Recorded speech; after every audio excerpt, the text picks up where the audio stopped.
అదే ఈ రిపోర్ట్లో కొన్నాళ్ళ కిందట ఒక పులి చేత చంపబడినట్టు, అదేనండి మీ కొడుకు గారు పులి చేత చంపబడినట్టు ఈ రికార్డులో ఉంది. అందుకని విచారించాలనేదే నేను పిలిపించా. అవును, ఇంతకీ మీరు ఏం చేస్తుంటారు? అదేనండి, ఇటీవల కాలంలో బాగా సంపాదించాను అన్నాను, అది నిజమేనా? అది నిజం కాదు సార్. నేను మైనింగ్ వ్యాపారం చేస్తూ ఉంటాను. ఇటీవల కాలంలో విదేశంలో మన ప్రాంతంలో దొరికే గ్రెనేట్లకు మంచి గ్రాహకు వల్ల లాభాలు బాగా వచ్చినాయిలే. ఆ క్వారీలు ఎక్కడెక్కడ ఉందో తెలుసుకోవచ్చా?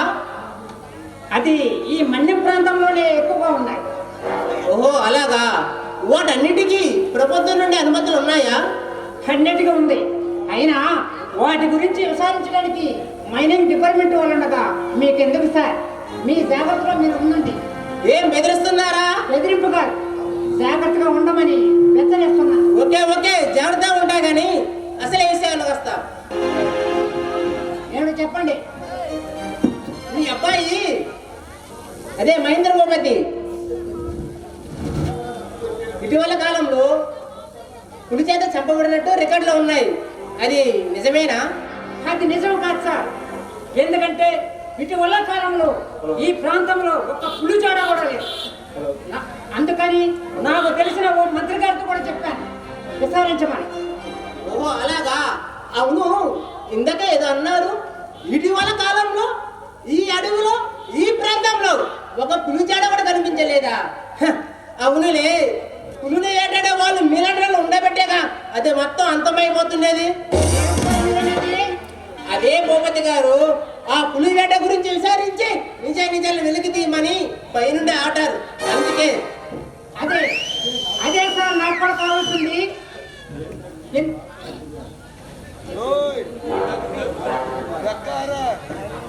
తొందరగా ఏం జరిగిందో తొందరగా విచారించండి, అది నాకు తెలియాలి. ఈ విషయంలో నేను పూర్తిగా సహకరిస్తాను. Okay okay. ఇంతకీ మీ అబ్బాయి ఏం చేస్తుంటాడు?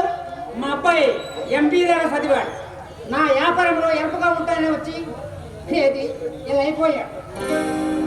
ఈ అబ్బాయి ఆ రోజు ఆ సంఘటన ప్రదేశానికి ఎందుకు వెళ్ళినట్టు? ఆ ప్రదేశంలో మాకు గెస్ట్ హౌస్ ఉంది.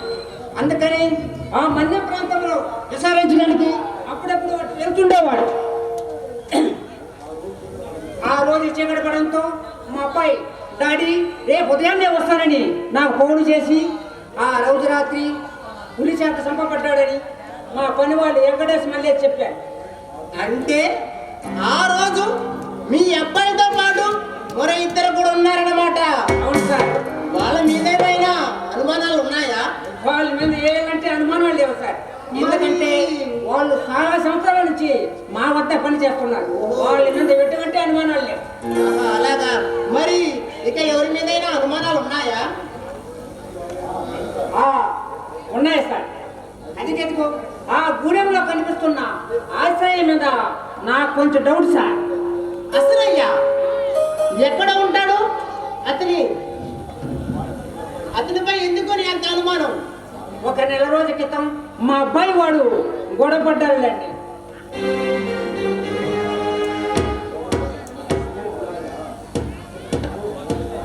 ఓ అలాగా. సార్ మా అబ్బాయిని చంపింది పులి కాదు సార్. ఆ ఆశ్రయగాడైనా తేలితే మీరేం చేయొచ్చు సార్. వాడిని నాకు అప్పగించండి, వాడి సంగతి నేను చూసుకుంటాను. చూడండి భూపతి గారు, తప్పు చేసిన వారిని శిక్షించడానికి చట్టాలు ఉన్నాయి, కోర్టులు ఉన్నాయి. మీరెవరండి శిక్షించడానికి? ఈ మన్యం ప్రాంతంలో ఎవరెవరు ఏం చేస్తున్నారు నాకు మొత్తం తెలుసు. వదలను, ఎవరిని వదలను. వేటాడుతా, పులిలా వేటాడుతా.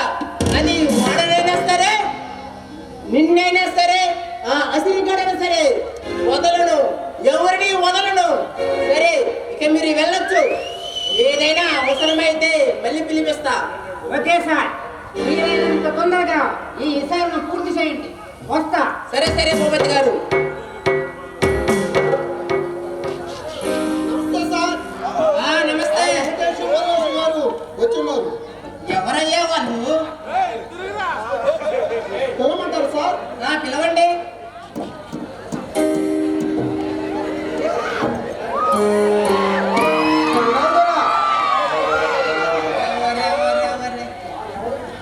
ఎవరు వీళ్ళు? ఆహా, ఇల్లు నా పులి ఆటగాళ్ళు. చూడడానికి కమిడీలా కనిపిస్తున్నారు. అవును, ఇంతకీ మీ పేర్లు తెలుసుకోవచ్చా? నా పేరు వెంకటేష్ సార్. నా పేరు మల్లేశా సార్. ఇంతకీ మీరు ఏం చేస్తుంటారు? మేమా మీరేనండి. 10 ఏళ్ళ నుండి మేమా సార్ ఓ 10 ఏళ్ల నుండి భూపతి దొర గారి దగ్గర పనిచేస్తున్నాం సారు. నిజమే సార్. ఆ రోజు మీరు ఎక్కడున్నారు? ఏ రోజు సారు? అదే అదే మీ చిన్న దొరగారు పులి చేత చంపబడిన రోజు. ఆ రోజా? ఆ రోజు మా పెద్ద దొరగారు వేట మాసం కావాలంటే పట్నం వెళ్ళాం సారు. అవును సార్, నిజమే సార్. నిజమేనా? అవును సార్, నిజమేనా? నిజమే.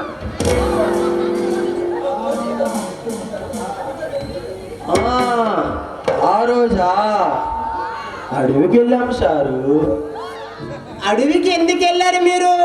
మేమా సారు? కుందేలు కోసం సారు. కుందేలు కోసమా? అవును సారు. నిజంగానా? నిజమే సార్. నిజమే సారు. నిజంగానా? నిజమే సారు.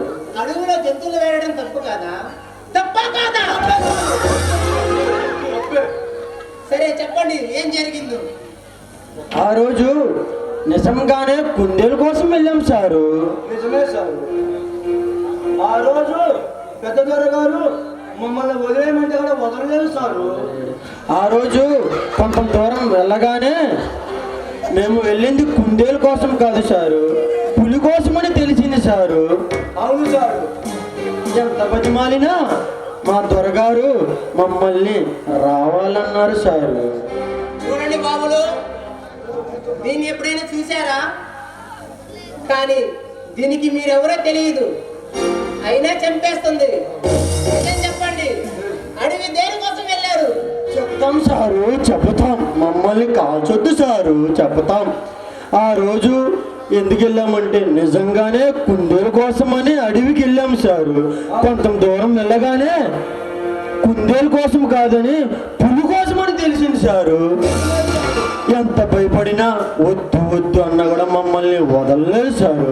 తప్పనిసరిగా త్వరతో పాటు మేము అడవికి వెళ్ళవడం జరిగింది సారు.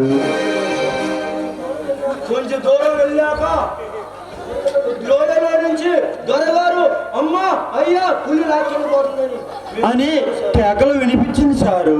తర్వాత మేము కొంచెం దూరం వెళ్ళి చూడగానే దొరగారిని పులి లాక్కునేయడం చూసాం సారు. నిజమే సార్. అంటే ఆ రోజు పులి లాక్కొని వెళ్ళినట్టు దూరం నుంచి చూశారు, అంతేగాని నిజమైన పులిని చూడాలా? చూడలేదు సారు. ఆ రోజు మీతో మీరు కాకుండా ఇక ఎవరినైనా అడవిలో చూశారా? చూడలేదు సారు, చూడలేదు. బాగా గుర్తు తెచ్చుకోండి, మీరు కాకుండా ఇంకా ఎవరినైనా మీరు వెళ్ళిన సమయంలో ఎవరినైనా చూశారా? అది అది అది అది చూసాం సారు, చూసాం. చూడండి, ఆ రోజు అడవికి వెళ్తుండగా ఏదో పిచ్చి ఆకులు కోసుకుంటా అశ్రయ్య గారు కనపడ్డారు సారు. అసలయ్య అతను ఏం చేస్తుంటాడు? ఎక్కడ ఉంటాడు? అతను గూడెంలో ఉన్న అక్కడే ఉన్న గూడంలో ఉంటాడు సారు. అక్కడ పశువు వైద్యం చేస్తుంటాడు సారు. ఓహో, అలాగా. కొత్త క్యారెక్టర్ ఇన్వాల్వ్మెంటా? ఈ సంఘటనలోనే వెరీ ఇంట్రెస్టింగ్. సరే, ఇక మీరు వెళ్ళొచ్చు. సరే సార్, దండాలు సార్. ఆగండి, ఇక ఎప్పుడైనా సరే అడవికి జంతువుల కోసం కానీ ఇతర దేని కోసమని వెళ్ళినట్టు తెలిసిందో వెళ్ళం సారు, వెళ్ళం. తెలుసు సారు, తెలుసు. ఇట్టలు కాల్చినట్టు కాల్చి పారేస్తా. మేము ఎప్పుడు అడవికి వెళ్ళం సారు, వదిలేయండి సారు. నిజమే సార్.